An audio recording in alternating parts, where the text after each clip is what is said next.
there is also, I think, taking place, for the first time, experiments in power sharing, bargaining and arguing beyond the territorial state. It's happening in the European Union, formation of the European Parliament, for instance. And not without problems. Of course. But think about the growing reliance on summits, forums, the meeting of congresses of experts, multilateral negotiations. I mean, something is going on.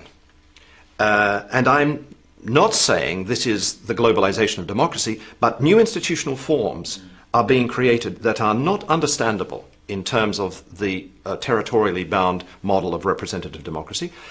And on the domestic front, so to say, at the sub-governmental level, there is also a change in the meaning of what we understand by democracy and an attempt to find institutions to experiment with new forms. I think the global revival of interest in an originally Islamic institution of Al-Jama'iyya Madani, the civil society, I mean, this is a symptom of the attempt to bring power-sharing mechanisms, to create power-sharing mechanisms in the sub-governmental domain. Citizens' commissions, the tremendous importance of reviving local government, which, for example, in Britain is dying and will die unless there are attempts to bring it. The importance of power-sharing initiatives, civic initiatives, social movements, religious organizations, etc., etc.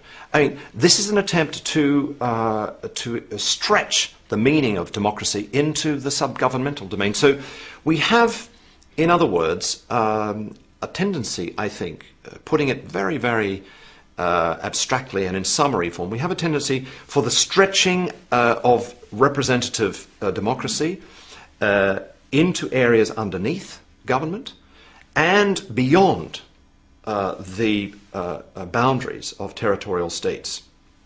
And we don't well understand this process. But there is another process taking place, yes, which is in the exact opposite direction, yes, where at the government level, government is being hijacked.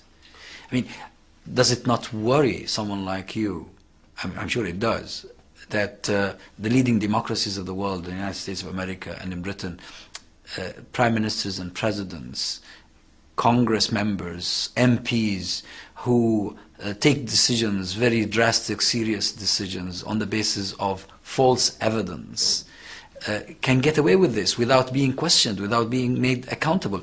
Isn't that, as Bobbio once referred to, one of the major promises of democracy being broken or breached? Well, I've already mentioned that a bad moon is rising over democracy as we know it. And I think that you are right, that although on the one hand, something like complex post-representative democracy is being born, with India, by the way, it's cutting-edge prototype.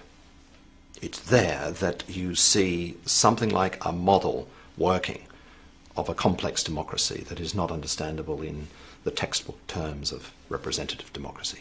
That's the one side. On the other hand, I have decided to write this life and death of democracy and to complete it.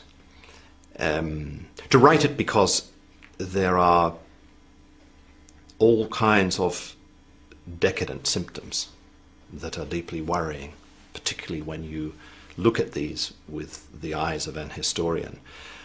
And I've decided to end this work by writing as if it were written 50 years from now. And looking back on our times, what would the historians say? And there is no doubt that among the things they would say is that there were some deep threats to any form of democracy that are clearly evident, and these were new. Some of them were old. I mean, the temptation to corruption in matters of this is a very old problem for which democracy was meant to solution. But the new threats for which we have no solutions include the following. This is the first period in the history of democracy where there is a dominant power, an empire, which is genuinely global in a way that the British Empire was not. It kept out of certain areas, Central Europe and Spanish America, for instance. It was rather shy of because of the dangers of overstretch. This one, the United States, is the first global dominant power, and it's the first dominant power that speaks the language of democracy in the way that the British Empire never did. It spoke of civilization, barbarians, but it did not speak of democracy. Well, it claims to want to spread democracy around the world too. It does, and in that way has put the whole ideal, the language and the institutions on trial globally. This is something new, and of course it goes without saying that a dominant power of this kind is incompatible with complex or representative or assembly-based democracy. We have, for the first time in the history of democracy, a serious assault on the biosphere. And I like to think about the present period as one in which there is an urgent need to extend the vote to nature, another constituency that doesn't have the vote. And this is new in the history of democracy, the very possibility that democracies will foul their own nests.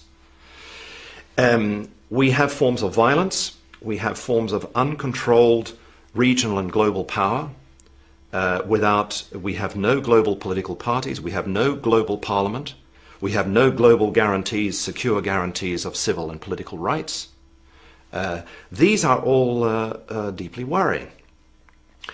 And of course I would have to be a god to know what will happen.